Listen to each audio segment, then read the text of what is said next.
afternoon, everyone, and a huge thank you to coming here today. This is, of course, Judgment by Our Peers. Is the jury out? My name is Asha Shah. I'm a paralegal at the Financial Ombudsman Service, and I will be chairing the discussion here today. Before I start, I want to just say a big thank you to the Legal Action Group who are sponsoring this part of the debate. I'm very grateful for their contribution. This is, of course, part of the legal challenges strand of the battle of ideas. So we're here to discuss the jury system. And this is, of course, a debate that's gone on for quite a long time. But I think there is a modern angle to this, particularly in light of the Oscar Pistorius trial that just took place. There were some criticisms there of the decision not to have a jury at that trial. And before that, if anyone remembers the Vicky Price trial, where the judge was very, very critical of the jury members' understanding. I think he said something along like, they have a fundamental deficit in understanding the case. This was after they asked a number of questions that suggested that they did not quite get what was going on in the trial. The format of the debate today is that I'll introduce the speakers very, very briefly. They'll have 5 minutes each to give a speech, and then we'll take questions from the audience. At the very end, we'll again have some brief final remarks from the panelists. So, the first speaker we have today is Carl Gardner, who's at my very far right. He's a writer and a blogger.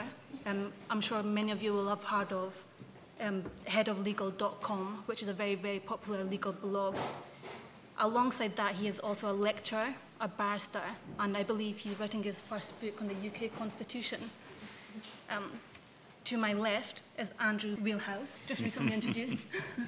A very special thanks to Andrew for being here. We had a last-minute dropout, and he has come here in the 11th hour. Andrew is a paralegal at the moment, specializing in media law. He also has a special interest in public law. Very interestingly, Andrew also just returned from an internship at the South African High Court, where he was a clerk. So I'll be interested to hear your views on the Oscar Pistorius trial. To my very right is Luke. Luke is a criminal lawyer at Human Solicitors. He's also the convener of the London Legal Salon and the legal editor of the online magazine Spiked. Now, I'll just go straight into it and start off with Carl in your 5 minutes. Thanks. The jury's not out with me. It's very, very in with me. So I'm for it or them. What's the alternative? The alternative is trial by judge. A panel, I guess, of judges or a judge alone. And people who argue for that usually say, well, it would be fairer, it would be better, judges are more educated people, more experienced, particularly in dealing with crime and so on, and they're less likely to be swayed by emotions and passions. Oh, and judges would give reasons for their judgments. Basically, I don't believe in any of those things. Either I think they're false or they're reasons not for wanting judges. First of all, I don't think that educated upper middle class people are more rational or fairer or more sensible than anyone else. In fact, I'd go a bit further and I'd say I think they might be less so. Educated people and lawyers, and judges are lawyers, of course, they're less independent than, we are less independent than we think, I would say. We're exposed to a narrower range of opinion than non-lawyers, and I think we are more likely to succumb to received wisdoms, not so much the view of the mob as the view of the drinks party, perhaps. And the reason we don't realise that is because mostly we agree with the received ideas. We think these ideas are natural and uncontroversial, and that's where the danger is. Take human rights, for instance. Most lawyers would disagree with the Conservative proposals on human rights. I disagree with them. I think they're rubbish, right? But the point is that there is, you can identify a legal opinion on that issue. Legal aid would be another thing. So I'm not saying these lawyerly ideas are wrong, but they are often shared, and that's the danger in it. As I think that's one of the dangers. Another strength of juries is anonymity. We often overlook. In the internet age, we shouldn't, but we do. That means juries' decisions can be truly fearless in a way that judges' decisions, judges who we can identify and who would feel fear and shame potentially about getting what the public perceives to be the wrong decision, that's an advantage of the juries. A practical example of what I'm talking about is the law of rape, which a lot of people want to discuss in this context. I'm worried about the low conviction rate in rape cases, particularly as a proportion of reported rapes. I share that feeling that a lot of lawyers do, and I would support some measures to overcome it. But it's precisely that agreement that makes it all the more important that the public is in a position to check the zeal of people like me and other lawyers. So there'll be changes in taking juries out of the system. Look at defendants. Juries are fairer to defendants too. I could mention Clive Ponting, some of you will remember. Nearer to our time, there was a chap called Paul Chambers who was convicted in the Twitter joke trial of an offence, lost 2 jobs. After 3 appeals, on a 3rd appeal, he had his conviction quashed. And one of the interesting features about that case, I think, is had he ever had the right to go before a jury, had his offence been serious enough, I don't think any appeal would have been needed, never mind 3. Finally, people talk about reasons, or a judge would give reasons, whereas juries don't. But, I mean, we had hours of reasons from the judge in the Oscar Pistorius case, I think. Hours and hours. It still looks to me as though she split the difference, fudged it, and convicted him of something, rather than the thing he was really accused of. You know, the fact is we can't often explain completely rationally things that are key to a good judgment. I think everybody knows that. If we didn't know it, nobody would have been concerned about a defendant who wanted to give evidence fully veiled a few months ago. So trial by jury, I think, is fairer than trial by judge would ever be. It's fairer to defendants, fairer to victims, in as much as that matters. And we traditionally think of it as a right. And I think that's correct, and we should defend it like any other human rights. Thank you very much, Carl. I'll turn to the next speaker, Andrew. Thank you. Ordinarily, I'm a strong believer in the jury system, but it looks like we've already got 2 of those people on the panel, so I don't really want to bore you. What I would like to do is just play devil's advocate for a moment based on my experiences of another jurisdiction. When I worked in South Africa for the Constitutional Court, many of my colleagues would look at me with some consternation and say, but in the UK you have trial by jury. I mean, what is that? What is that all about? Which probably tells you more about the fear and loathing in South Africa of the middle classes for the rest of the population. But still, I think it is a point worth exploring. South Africa abolished the right to trial by jury in 1969, but the right had all but been abandoned by the opponents of apartheid by that time. The reasons for this are obvious. There is no way the Rivonia trialists or activists like the campaigning lawyer and communist Bram Fischer would have received a fair trial from an all-white jury. This is my first point. It demonstrates that there is nothing magical about jury trials and that a successful jury system is predicated on a certain amount of societal harmony. Anecdotal evidence of this is present in the fact that there has been no widespread enthusiasm for the reintroduction of trial by jury in South Africa. A few years ago, Pierre de Vos, a well-known public law scholar at the University of Cape Town, slapped down the suggestion made in the newspaper The Sowetan that a reintroduction of the jury would serve as an affirmation of the rationality of the citizen and as an effective brake on state power. He presents us with this scenario. Imagine a white farmer is charged with murdering a black farm worker and the jury is made up of 7 township residents and 2 white farmers. A good lawyer will play to the possible racist fears and prejudices of the white jurors who might be eager to believe that the farmer acted in self-defense.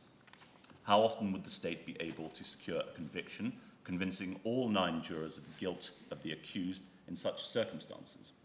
Not all white jurors would be swayed by the lawyer's tactics, of course, but some will. Now, if that sounds deeply patronising to these hypothetical Boers sitting on this hypothetical South African jury, that is because it is.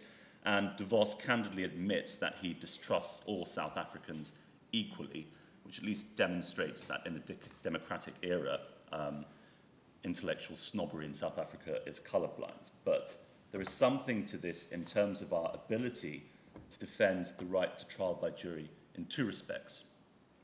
First, how far can we push the envelope in defending juries' decisions? This is something which we see, as much as I admire and agree with his writing in some of Luke's articles defending juries. There's arguably a certain guillotining of debate. Jury made its decision, seems reasonable enough. You weren't there, man. You weren't there. Okay? Now, what motivates this, and is it a good thing? I would argue that it's not. This lack of reasons is not a good thing. It involves a trade-off, and it's arguing that this lack of reasons is outweighed by the civic virtue with which a jury system is legitimated. Now, contrast this with the free-for-all that followed Justice Thokozile Masipa's judgment in the Pistorius case and the fiery comment that followed the negative verdicts of racist magistrates into the deaths of detainees in custody during apartheid, and of course, as we will no doubt see in the near future, at the outcome of the Davani trial. And one has to ask why members of the jury should be given special treatment. Secondly, could De Vos's cynical scenario in fact be correct, even to some extent? We're talking about a society that is deeply divided along class and racial lines to this day. To put it another way, think of the boogeyman in the Pistorius trial that everyone knew was there, but which no one wanted to talk about. The non-existent burglar that Mr. Pistorius claimed to be shooting at, of course, statistically very likely to be black. How would a randomly chosen jury, again, statistically speaking, likely a majority of black South Africans have regarded this? Would they have been pissed off and more likely to send Pistorius down, despite the efforts of his expensive white legal team? Would the South African paranoia of crime have kicked in and made him sympathise with him? Or would they have followed the straight and narrow path of weighing up all the evidence? I just want to leave you with one final thought. Comparative law demonstrates that in this area there is more than one way to skin a cat. In other words, many countries get by without jury trials or with only limited citizen input into decisions made within the legal system. It is hard to push jury trial up there with other essential elements of the rule of law, such as judicial independence, impartial and reasonable administrative decision-making, and that sort of thing. The danger for people like me, when I defend the jury system to my South African colleagues, is that the alternative starts to look plausible. And if that happens, we have to consider if the opponents of juries are merely pushing at an open door. Thank you. Thank you, Andrew. And lastly, Luke. I'm very keen to start with Andrew's remarks with regards to the reasons and juries giving reasons for their decisions. And I think this really goes to the heart of why the jury system and defenders of juries in this country and in this region have lost their way. I seriously think the way that we talk about juries has to be quite radically reconsidered, which is why I take a completely different focus from Carl, although I share some of his residual benefits to the jury system. I'd say that the starting point for a contemporary defence of the jury must be a democratic one. It must be celebrating the jury's role as a democratic safeguard against the powers of the state. And that argument, that reason for defending the jury, has all but disappeared from the contemporary discussion. So going back to reasons, why is it a good thing that the jury doesn't have to give reasons for their decision? Well, that hasn't always been the case. Of course, up until the 17th century, late 17th century, it was the case that judges had powers to basically imprison jurors for delivering the wrong verdict. So jurors were very much a sort of procedural, ceremonial presence in the courtroom. They had no real power to deliver a verdict according to what they wanted. They simply had to play a mouthpiece and legitimise the rulings of the king and of the assizes. That all changed in 1670 with the landmark case of Bushell, where a judge tried to imprison a jury he did imprison the jury for some days for delivering a verdict which he considered to be contrary to the evidence. The jury simply refused to change their mind, refused to offer any justification whatsoever, and instead issued what's called a writ of habeas corpus, a declaration that they had been falsely imprisoned by the trial judge. That was successful, and ever since, the jury have not had to give reasons for their judgments, and it has been recognised at common law that the jury can deliver whatever verdict is in accordance with their conscience as well as the evidence. So the failure, or the fact that they don't have to give reasons for their judgments, illustrates something absolutely central to the history of the jury. And that is that this is a system born out of admonition to state power. What I mean by that is that the reason why the jury is so central is precisely because it has been, for 400 years, the means through which the people reject the authority of the law. And it's been very effective in doing so. So what it's called is jury nullification. And I think it's an interesting point to start talking about what a new defence of the jury might look like. So when the jury trial gets transposed over to the United States, they tend to take this point very, very seriously. And juries effectively are told throughout for a long period of time in the early days of the jury trial, that they had to judge not just the evidence and come to a conclusion on the truth of the evidence and the truth of the facts, but also come to a verdict which was in accordance with their conscience. And it was an extremely important part of the trial process. So when it came to slavery law in the 19th century, you had a series of cases in which were brought under the legislation which prohibited the harbouring of slaves, so looking after escaped slaves. And northern juries simply refused to convict. There's a whole series of cases where there was overwhelming evidence that a defendant had harboured a slave in accordance with the law and broken the law, but nonetheless the jury was acquitted. And what did this mean? Did this mean that they were acting merely as a tribunal of fact, or were they delivering verdicts which were in accordance with their conscience? And I think that is the absolutely vital aspect of the jury's role, which today has been under attack and is too often ignored by defenders of the jury system and too often ignored by, obviously, detractors of the jury system. But it's not just ignored by them, it's actually ignored by the legal profession. If you go and sit on a jury today, you will be told that you are a tribunal of fact and not of the law. You are told repeatedly that that the judge will tell you what the law is, and you must make your verdict in accordance with the law. No judge in this country will tell you that you have to find the facts and then find that your verdict is in accordance with your conscience. In fact, in the United States, a state has just passed a law obliging judges to tell juries about their power to nullify. And it's a far more active debate as it is in the States than it is here. So I've realised I've only got 1 minute left. To sum up, really, I think today's discussion of the jury has significantly lost its way. It's lost its way because we too often make the arguments that Carl made, arguments around the effectiveness, the impartiality of a jury, the fact that they are the most effective way of finding the truth. Or you hear the arguments that are made against the jury, which are basically the same arguments, but saying that the judge happens to be the best way of finding the truth. The judge happens to be the best way of establishing the facts. What I think we need is a new defence of the jury, one which attempts to capture the spirit of the jury, the tradition of the jury, and that is a democratic tradition, one which allows the jury in the courtroom to act as the conscience of society, to act as our representatives in the face of the force of the law. And as I was summing up my research, I found this perfect quote from John Locke from his Second Treatise of Government. And this is, something like 350 years old.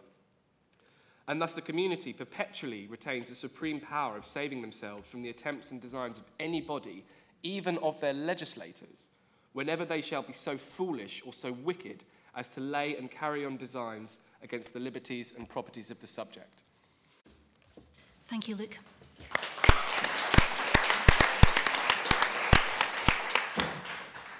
So in a moment, I'll open up the questions to the audience. Before I do so, I have a quick point or two to make, and it's really directed at both of you on this side of the room. In light of the reports recently that a lot of jury members are going away and conducting Google searches, on people, the accused and witnesses, and the amount of information now that we as individuals put online. For example, there might be some rather incriminating or perceived to be incriminating photos of people looking very drunk online or maybe holding guns and so on. In light of that, do you not think there's a new argument now that now more than ever the jury system really can't stand up? Well, and my response to the sort of Googling juror problem is that we need to stop them. I realise that's not an easy thing to achieve, and we're probably not going to achieve it completely, but I mean, one of the things that the last Attorney General did, Dominic Grieve, was raise the profile of this issue, and it kind of basically announced to the world that he was going to get tough on it, and there was some prosecutions and so on, and I supported that. What are the alternatives? The alternative is to make it a free-for-all of any juror can Google anything. I suppose there would be a case for that, but it would drive a coach and horses through rules of evidence. I'm not in favour of that. And the alternative would be to abolish juries. So I would say get tough about it. If I can just in 1 minute respond to Luke. I'm not sure our arguments are all that different, and I don't think I'm giving some kind of old, boring, usual defence of juries, actually. With respect, Luke, I think in a way I'm going beyond you, because what you're saying is the traditional thing about juries being a safeguard against the state. What I'm saying is that it's not just about that. The problem with the argument from the other side is that it's kind of preferring the authority of an elite. And I see the jury as a safeguard not just against the state, but against elites. And I think maybe that's a new defence of the jury. Well, so first of all, on this stuff about Googling, I actually think that lawyers can afford to be far more relaxed about jurors Googling things. It seems we are obsessed with jurors going outside what we present to them about the case. And I've not questioned it. We get told this over and over again in legal circles. We're absolutely obsessed with keeping the court a cleansed environment. Why? The point is that, really, lawyers don't trust jurors at all to be sensible about what they might find on their Google searches, right? So I'm not saying it should be a free-for-all. I'm not saying we should drive a coach and horses through the rules of evidence. But I think there are legitimate questions to be raised about the rules of evidence, actually. I think there's legitimate questions to be raised about what it says about how we think jurors think. I mean, the first thing that jurors get told is judge a case on the evidence, right? If you trust jurors to judge a case on the evidence, the fact that they go away and happen to Google something doesn't necessarily indicate that they're going to pay any less heedance to the evidence at all, I don't think. So I think we can just afford to be far more relaxed about it, and I certainly don't see it as I see those arguments as really an attack on the integrity and judgment of the jury, which I think is a mistake.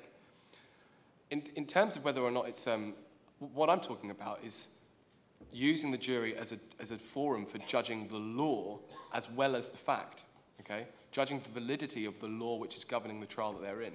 And you very rarely I've never heard in contemporary times any defender of the jury make that point. But it's always been the case that jurors have the right to make that call. They have the right to say, the evidence in accordance with this law is there, but I'm not going to convict, because frankly, I think the law is ridiculous. Call it a safeguard against elites or against the state. I think that, the state is an elite in some sense, but really one and the same. What I'm arguing for is that we need to reinvigorate our respect with the jury to the extent that we trust them to do a lot more and go beyond the remits that they're currently told they're able to. And before we go to the audience, do you have any comments? Yeah, I think discussing this sort of alleged split between Carl and Luke's position is interesting because it brings to the fore the sort of question of what your sort of general conception of law is and what it is for. I think going back to discussing sort of comparative approaches, I think it is quite clear that a lot of countries that we would regard as mature democracies, completely perfectly well-functioning democracies, get by without juries or only have juries in quite limited circumstances. And this isn't something that we're completely immune from in this country.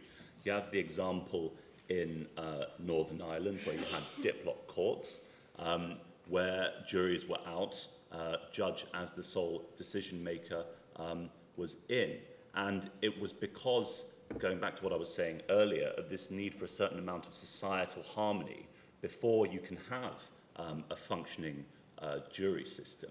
I would like to see if anyone's going to be so bold as to suggest that at the height of the Troubles, people were, up for terrorist offences would have got a fair hearing from a jury composed of the other side, as it were.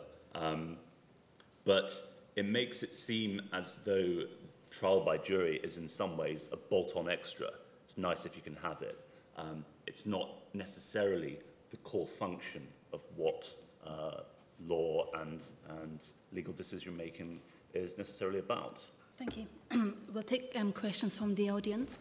I'd just like to start by saying, in an earlier discussion on judicial activism, there were quite a lot of views stating that people found the judges were interpreting law in their own favour, that they were misrepresenting the views of Parliament, and in that way it seemed a lot of the decisions were undemocratic.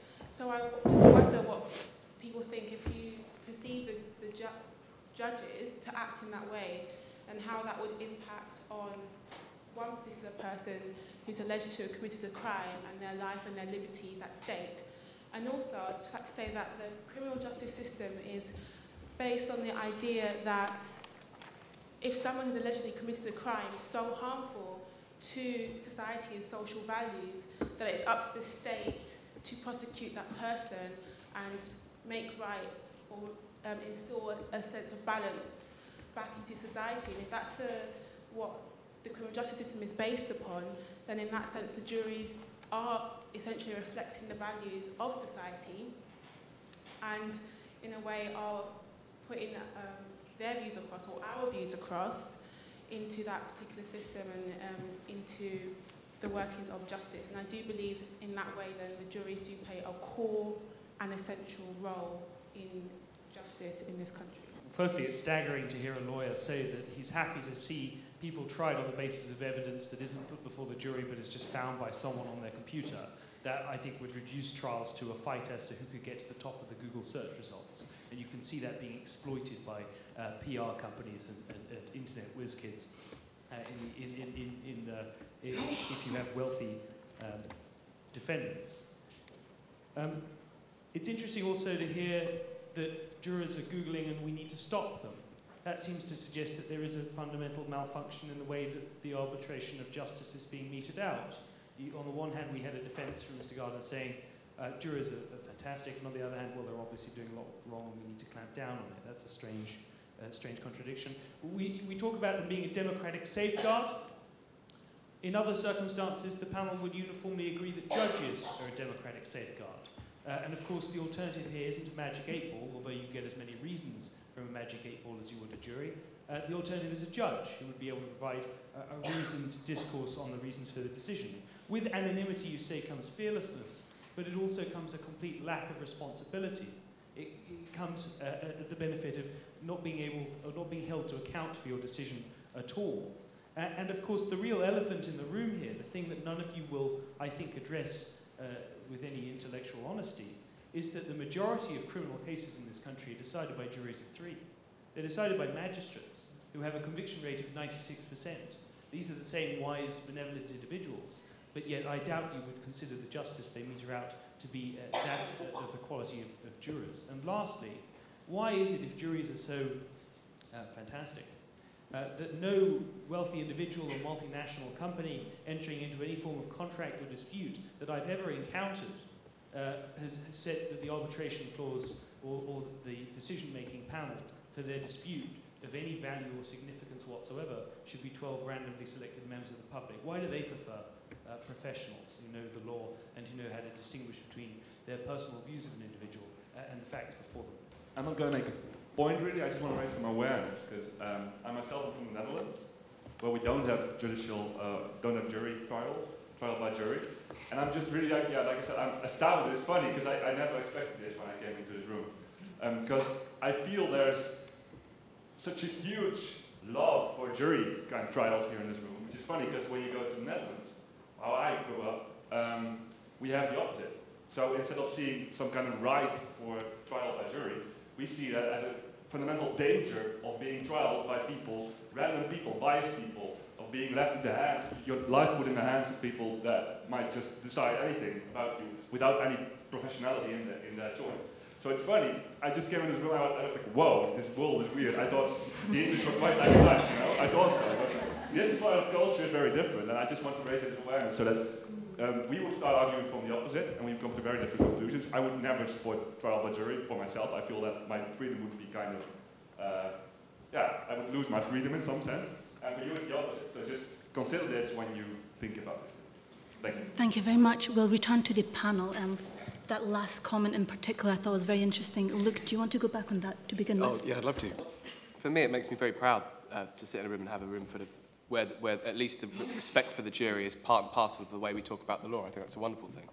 But going on to the idea of professional juries, I think that's really, because that's a lot of the time people say, yeah, I'm for juries, but I think they should be professional. And of course, that's what magistrates are. They're professional juries, basically. They're lay persons. They get advised on every aspect of the law, but they're members of the public, and the principle is that there just happen to be 3 of them rather than 12. The difference is, of course, that they're actually far more, the acquittal rates in the Crown Court, famously, are far higher than in the Magistrates' Court. And if you want a client to take a punt, you put them in front of a jury because they're far more likely to get an acquittal. The reason for that is that when you introduce professionalism into this judgment, you change the nature of it, I think, fundamentally. My understanding of what the juries do, what I'm arguing for, is for the jury to make a judgment not as to fact, which is often quite straightforward, okay? You don't really need to be a professional to decide if someone was in a place or not, or if, or to decide what are often very simple issues of matters an issue that arise in criminal trials. You don't need to be a professional to decide them. What you do need to be a member of society to decide is whether or not that person is guilty in accordance with your own conscience. And that's why we retain the system. That's why we retain the system in the way that we do, because I think residually there is still a respect for the democratic principle of the jury. There is still an idea in the English system, which has always been part of the English system, that an important component of it is the democratic approval of the law being enacted in that way in that particular case. I think that's what we recognise in England. And if you professionalise that, if you say, well, we need professional juries, we need magistrates who are professionally qualified to make that call, it becomes, well, what are you professionalising? My question would be, well, what do you have to be professional in order to ascertain it? And that's what, of course, marks it out from difference to other arbitrations. It's a very different nature of question.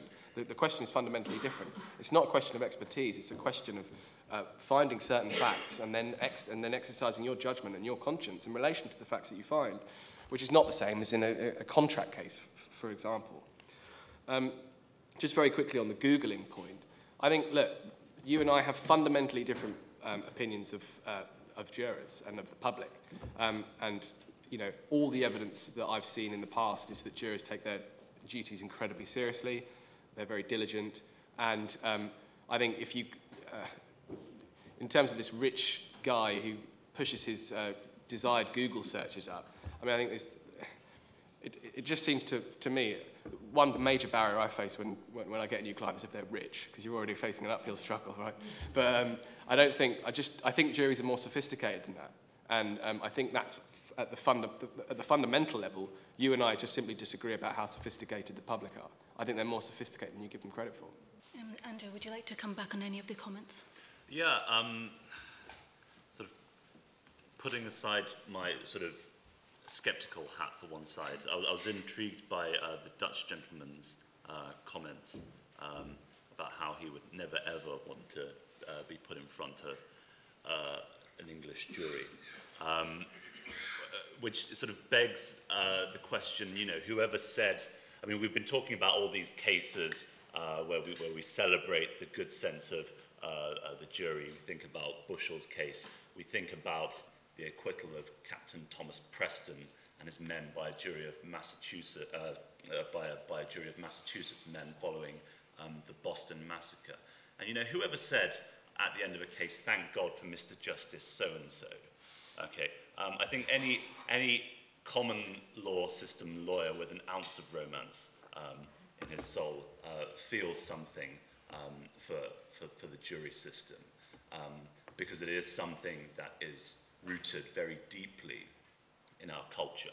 But again, putting that to one side, it is something that you can regard as sort of an optional extra, which was alluded to by the gentleman down there.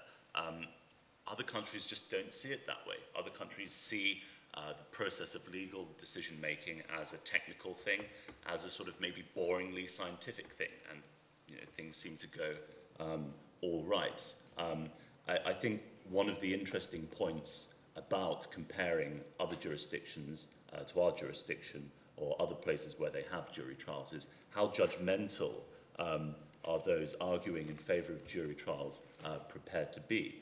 Are you prepared to turn around to all these other perfectly well-functioning or at least equally dysfunctional liberal democracies and say, no, the way you're doing it is crap, you need to get onto this jury stuff? I mean, it very much seems to be something that is becoming more and more of a niche pursuit as we look at legal systems around the world. And just quickly on what the gentleman in the blazer was saying about how no party to a contractual dispute would dream of having or submitting to the jurisdiction of an English jury. It is something that needs to be addressed because there are certain civil matters in this country where you can still have election for trial by jury, and most of the time parties don't want that. My firm deals with a lot of defamation work, and they wouldn't touch juries with a barge pole. They're seen as being far too unpredictable, particularly in the sort of crisis of authority that we have from various bits of the establishment at the moment, where no one trusts Westminster, no one trusts the press. If you've got a defamation case where you've got the government and the press, who knows what the hell is going to happen in that sort of situation? So people do trust British judges looking when they're looking to this country from abroad, and they are often quite baffled by British juries. Carl? Yeah, can I respond to the point that came from the Netherlands first of all? I completely understand that. I'm very, very familiar actually with the Dutch reactions to what I've been saying. I'm in no sense a kind of Anglo-Saxon legal supremacist. I think there's lots we can learn from other systems. But you had what you were saying about you'd fear your life being in a jury's hands. And the answer to that, why we feel the way we do, was in the statistics that Luke quoted. Because that's right. Actually, your life would be safer in the hands of a jury. More widely, again, we're often told, oh, the rest of the world does X, therefore Britain must. I'm not trying to tell the rest of the world it has to change. I respect what they do. Same as I respect the written constitution of the US. I think it's a brilliant product of intelligent design.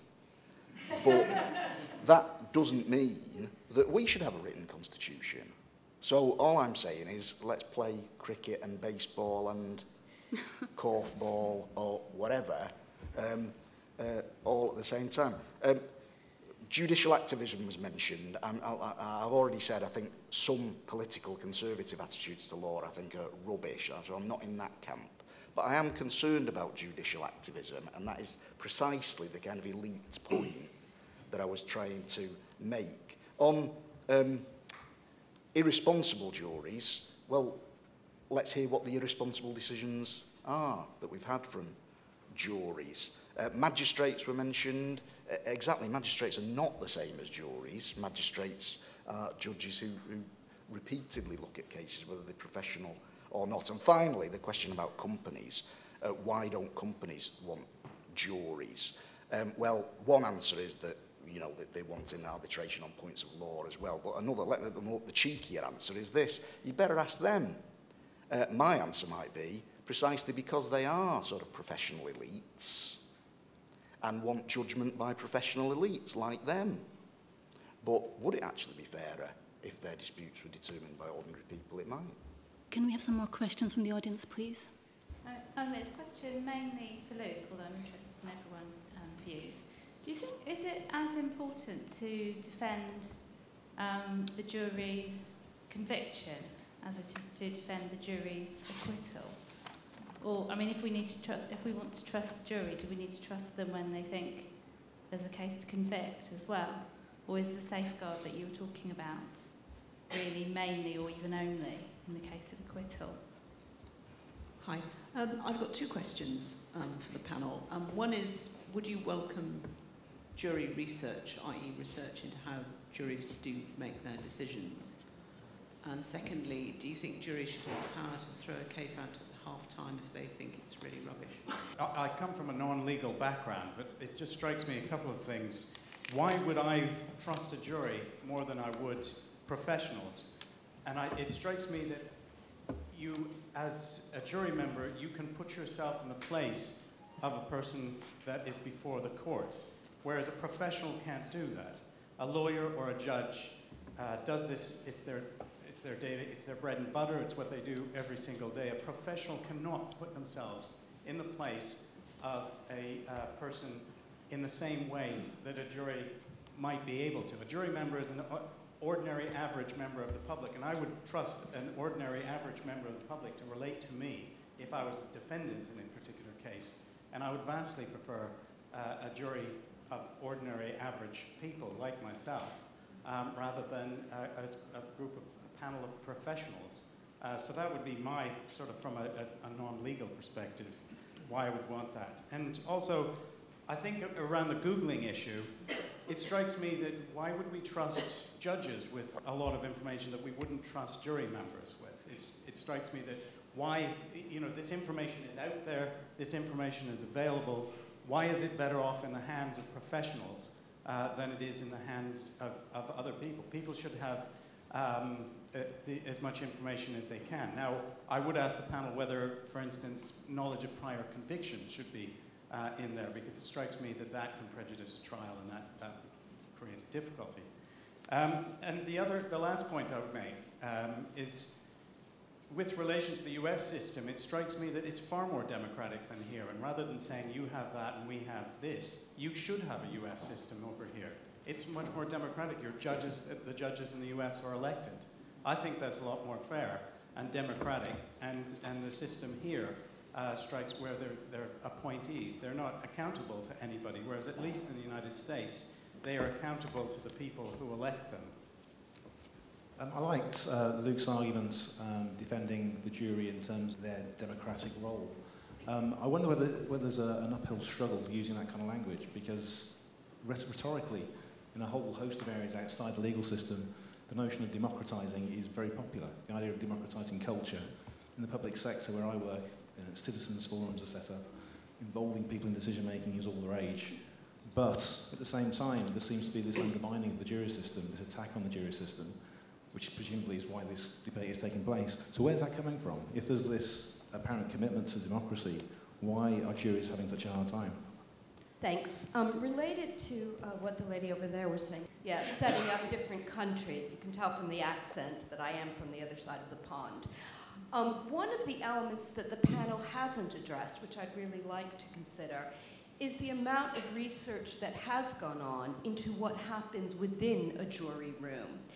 Now, 25 years ago, I was reading about and writing papers on the dynamics, on group dynamics in juries. And 25 years ago, there was so much evidence about how much decision-making was not based on facts, but on interpersonal dynamics, the personality, when you have a strong person in a group influencing the model of groupthink that was very applicable to juries.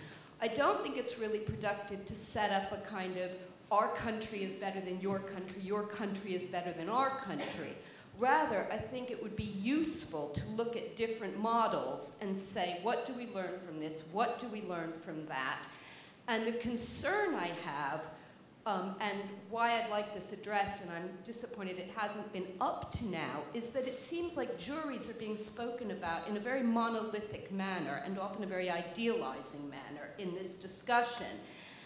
And I think it would be really useful to get rid of just some monolithic notion of jury and actually start to talk about if the only alternative is, say, an individual judge or magistrate, and we do want to have members of society at large making those decisions, then rather than treat that in some generic way, I'd like the panel to address what is the fairest, best way they think that those juries should be comprised, selected, what have you. Because I do realize the British system's quite different from America, and there are pluses and minuses on both sides, but one of the things that's come out of all the American expert research and the voir dire system is how much members of a jury are influenced by factors that have nothing to do with the facts of the case. It can be everything from the color of the suit of the barrister to, whatever, to the force of personality of the person sitting next to them in the jury room. So it would be great to hear a bit of your perspectives on that. Can you say how widespread is jury normally? The other piece of information I'd like to share with you all. I went to the Old Bailey the day after Andy Coulson was found guilty. The judge had to hear applications from the defendants who were not sentenced yet. And they were saying because the Prime Minister has described Andy Coulson as a dishonest person and the case was discussed on Newsnight the previous night, they were asking for the action to be struck off. The judge praised the jury, saying they have been on this case for 6 months. The judge also said he has watched the Newsnight program and didn't want to give the action. And he went one step further, saying since the jurors have done such a good job, they don't have to do jury service for the rest of their life unless they wish to do so. I don't think we'll get a more interesting case than this to illustrate how the judiciary deals with the judge. Kerry Dingle from Worldwide School of Citizen TV. I am a bit concerned that Britain is prepared to lecture the entire world on how to live its life, yet it's not prepared to big up something that might be worth telling the world about, which is a more democratic legal system in terms of juries.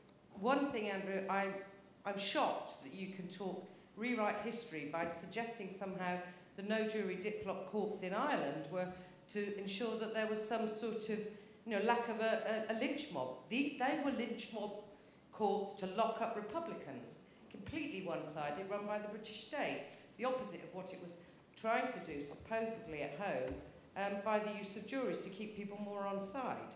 I do think we should tell the world that we think having a jury in a more democratic system is entirely superior to stone throwing, to what goes on in the Netherlands and everywhere else for that matter.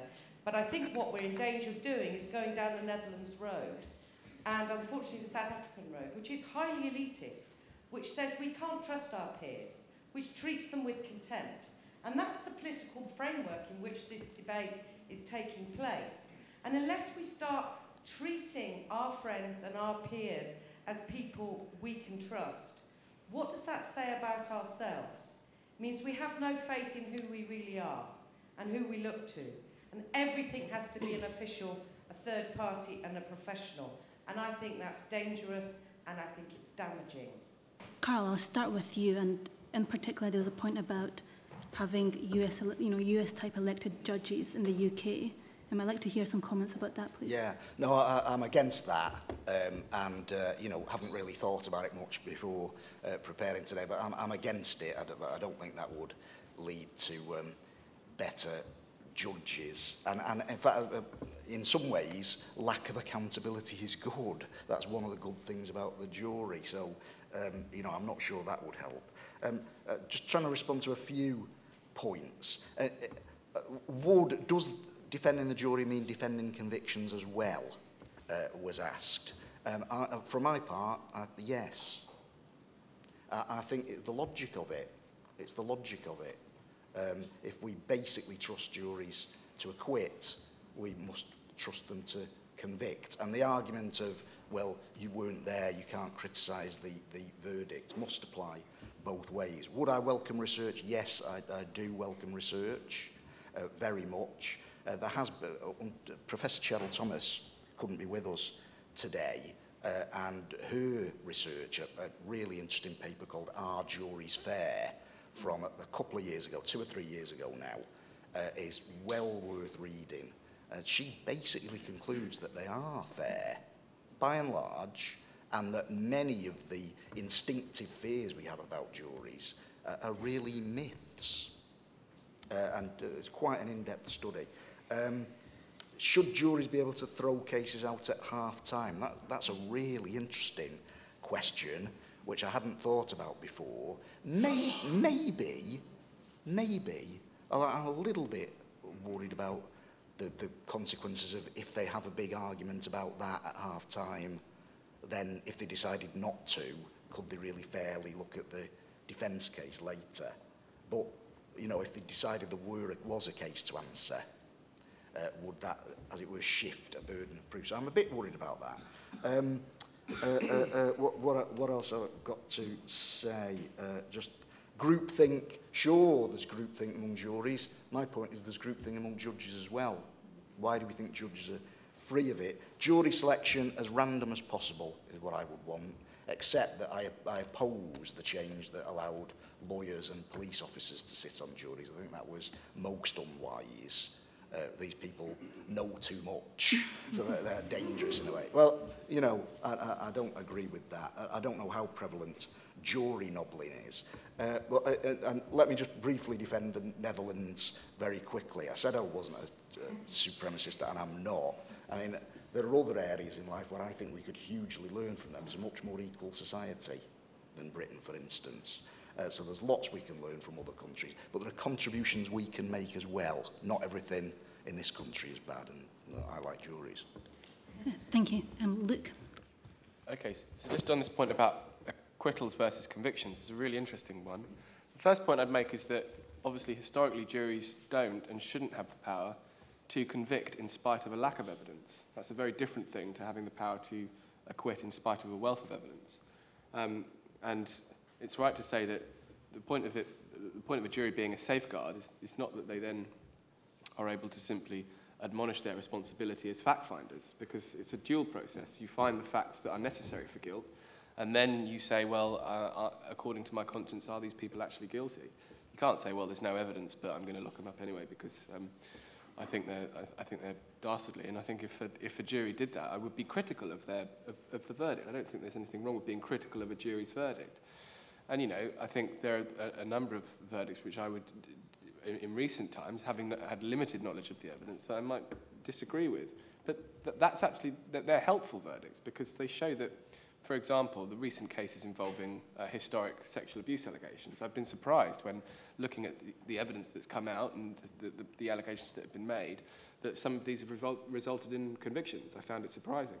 But that's not to say that had I been sitting in the court, I might have made a different might have formed a different view, but also that it shows that the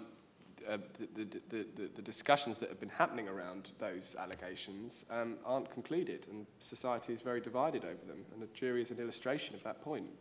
The verdicts, I think, are a helpful illustration that people don't think uniformly about the status of these allegations, and the moral reaction to them is mixed. I think that's illustrated in the verdicts that we've seen.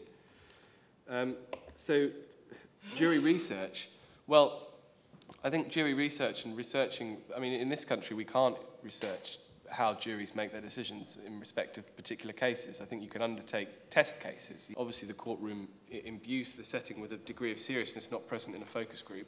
But I think it goes back to the point I made about giving reasons. I would hate the idea that you would ever be able to inquire into how juries make the decisions in this country, because what that would do is basically say that the jury have to be held to account for what they decide. And really, the point was made in an earlier session that what we are in danger of losing sight of in the criminal justice system today is that the whole trial is for the jury, really. It's not the purpose of the trial is not to satisfy the defendant, it's not to satisfy the victim, it's to satisfy society, and society is encapsulated in the jury. I think we're in real danger of losing sight of that. So to ask the jury in any form to explain the decisions that they've made, I think would just be absolutely fundamentally undermining the point of them being there in the first place. So, bad character evidence. Well, look, one thing I would say is we have these arguments all the time about what can and can't go before a jury. I mean, it's very difficult to get anything excluded, I have to say that. And if it does get excluded, it's usually sort of token gesture from the judge, so it makes it appear as though there's a degree of fairness to the trial. Maybe that's me being too cynical. But I would say this, a lot of these previous convictions go before juries and they weigh them up appropriately. So juries get directed, and I mean, I don't think they need to be directed, but if you get told that someone has done something, let's take this room for example. Does anyone in this room think that if they heard that someone had burgled a house before, they necessarily would have burgled the house you're being asked to decide upon? No, you'd reserve your judgment. You know, if you'd done it 50 times, you might think it more likely than someone who'd never burgled a house before. It's just common sense. And juries get basically told what common sense is by the judge. They'll be told things like, don't conclude that he's guilty just because he's done it before. If you think this establishes a propensity, then you can use that to support certain aspects of the prosecution case, etc., etc., etc. Everyone thinks that way anyway. It's just that we don't trust them to think that way. The judge doesn't trust them to think that way. Lawyers don't trust them to think that way. So I really think the kind of bad character stuff, I think one, I think it's relatively useless in doing anything about the trial process. But I think juries are pretty capable of taking the evidence that they receive about bad character and judging it and analysing it. And you know, we've tried to take cases to the Court of Appeal on the basis that that convictions have been wrongly allowed in. And quite often they say, well, the jury were perfectly capable of assessing its validity in the context of the case. I think that's generally the right position to take. Democratisation. One thing about the jury is it's one of the last vestiges where people are trusted to make really important decisions in everyday life, and it's one of those areas which has been resilient to reform in the face of, you're right, a broader trend away from popular decision making, and that's why I think above all else it's worth defending and promoting to the rest of the world. I wouldn't call myself a supremacist. I call myself someone who believes in the system that we've got and is willing to argue its virtues. And you know, I think I'd be more worried in being on trial in the Netherlands and South Africa than I would be here, simply because I trust my fellow people more than I do any appointed professional or any judge to handle my fate. I'll leave it there. Thank you. Andrew? Well, yeah, first of all, the idea of more research going on into juries and how they operate, I mean, yeah, why not?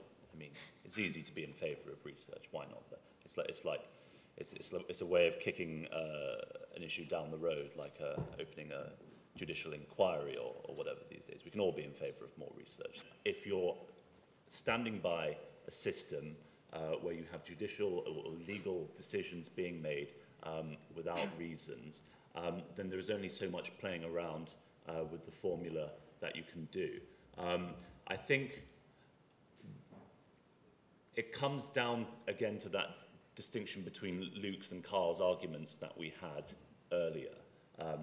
Are we talking about something that is just empirically more effective, or are we talking about something else? Are we talking about sort of democratic input into the legal decision-making process? And I think what you would have to do as someone in favour of juries is you find a way of making the system sort of, to some degree, immune to the empirical argument. You know, maybe there isn't too much that we can do in terms of tweaking the formula, because the empirical evidence isn't everything. But you know, by all means, let's have some more. I mean, it's interesting reading at any rate. We had some talk about the vindictiveness, the sort of vindictive groupthink of officials. I think that is quite interesting. I think without sort of becoming too much of a sort of legal realist about things and just saying, oh, well, you know, judges are just giving effect to their policy preferences. You do see it in the way that prosecuting authorities and police forces sometimes act. I mean, going back to the Davani case, there was commentary by some South African journalists and columnists saying, well, you know, look, essentially they didn't like these uppity foreigners coming here and showing off their bling. So on some level, they were just out to hammer Sri and Davani and sort of in some places, willfully misconstrued the evidence that was available, which, given the quality of South African law enforcement, it was quite easy to do. I think the fundamental question is this question about democracy and the extent to which you imbue your legal system with democratic ideals. I think a lot of people would say that the two things are necessarily quite separate, and that there is no room for democracy in law, and that if you're concerned about democracy, you need to go over to your legislative system and your political system and fix that, rather than focusing on the legal system per se. I just want to add that, you know, I'm not particularly wedded to the concept of diploc courts at all, so I'm perfectly willing to accept the idea that they were just a way of banging up Republican terror suspects, which, of course, as a judge, you can do, or you're bound to do, rather, if that's what the law says. So you don't have that ability to render a perverse verdict if you're a judge. Thank you. I'm just conscious of the time, so I think we'll take 3 more questions from the audience, then we'll have final remarks. Jury research. I'm against it. The reason why I'm against it is because you cannot justify a political concept in a technical or scientific way. It's very interesting that the lady who raised the question of jury research, I believe, clearly has her own prejudices, because she suggested that there was a problem in the jury room of groupthink and the possibility that a jury might be swayed by the colour of a barrister's suit. Now, I may have my own prejudices, in which case, I have no doubt my prejudices go in the other direction. I have no problem at all in trusting jurors to reach a true verdict on the evidence and in accordance with justice. But my point is this: we all have prejudices. We all approach these issues with different ideas and different beliefs. You can only resolve them by having the argument in a public forum. You cannot shunt those questions off to researchers, to technical people who are going to so-called analyse the data in a scientific and boundary-free way. It simply doesn't work like that.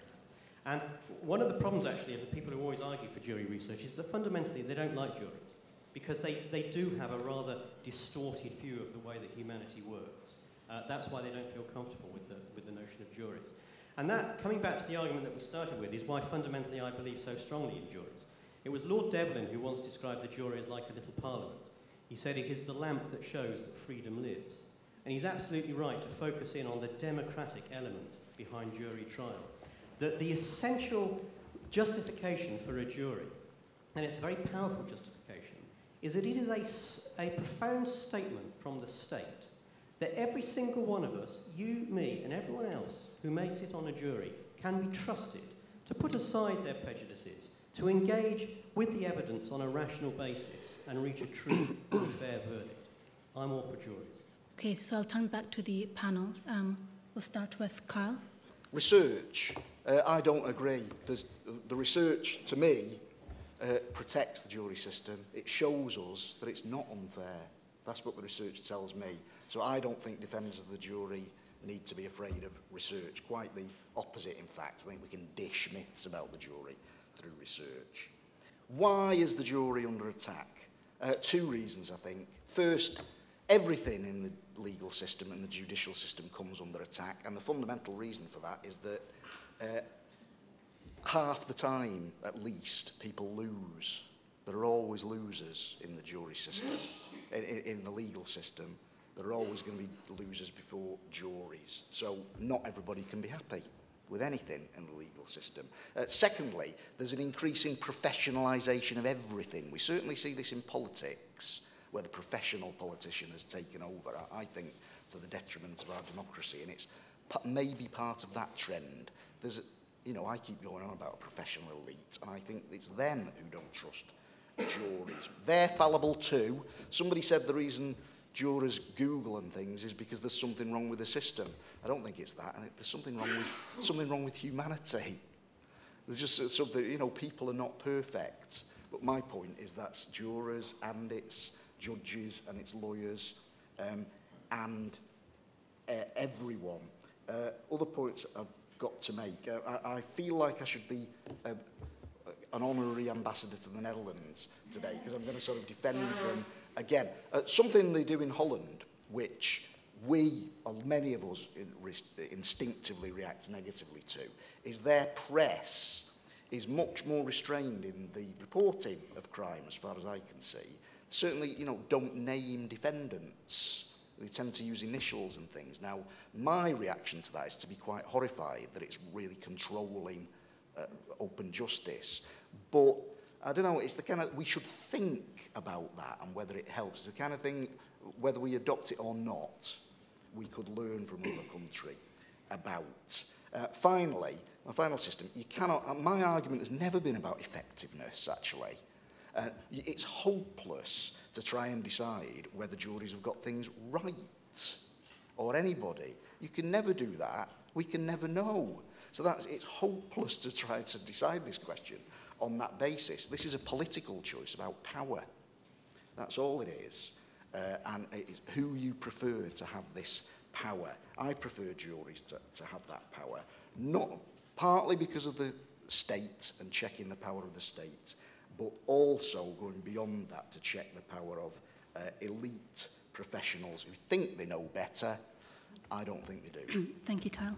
I'm glad I agreed to take part in this debate because I think it's helped us clarify a lot of our concepts. I think in many ways the greatest threat to the jury system, as has been alluded to throughout this debate, is the muddle of concepts deployed by defenders of the jury system. So we have this thing of utility versus political morality. And at the end of the day, I think if we want to defend the jury system, we have to plump solely for the latter. But then, in a way, that brings us to another problem, because it means that we have to answer fundamental questions about what we think the role of law is. Even if we accept, and I accept, the proper role of juries within the system of criminal law, we still have to answer the question of what do we do with the rest of the law? What do we do with civil law? Is it something that we're going, is the jury system something that we're going to bring back wholesale in civil trials? And if so, on what sort of basis? I'm grateful for Kerry's intervention from the floor about being judgmental when it comes to extolling the virtues of our jury system. Because I think if it's going to survive and thrive and not become a minority esoteric pursuit, we have to be judgmental about it. Even if, going back to my earlier analysis, we do not, or we consider it as being some sort of bolt-on optional extra to a legal system, we have to be very keen about pushing that forward and saying, even if it is an extra, it is an asset to your political culture as a whole. It's something that we need to not shy away from in the name of not being judgmental. It's all about being judgmental at the end of the day. Thank you. Luke. There is a real difference between a contractual dispute and a criminal trial.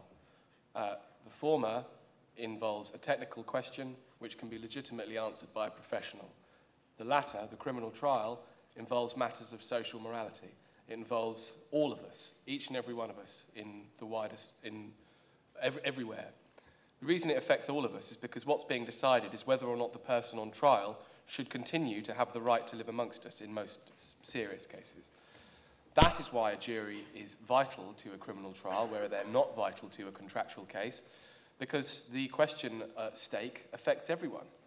And I think the more that we allow the jury system to become beholden to research, to expertise, to professional opinion, quite simply, we lose the fundamental point of the jury system, which is to allow us all, in the way that we can within the jury system, to have a say in matters that concern us. So, what's the final conclusion? The final conclusion is juries matter because we matter. We matter in the social processes that we've constructed. Our decisions count, our judgments should be trusted, we should trust one another. And the more we start to believe that, the more, frankly, the more the whole world starts to believe that, the more we can start moving towards a justice system in which we have a stake rather than one in which we are removed from the presence of professionals. Thank you, Luke.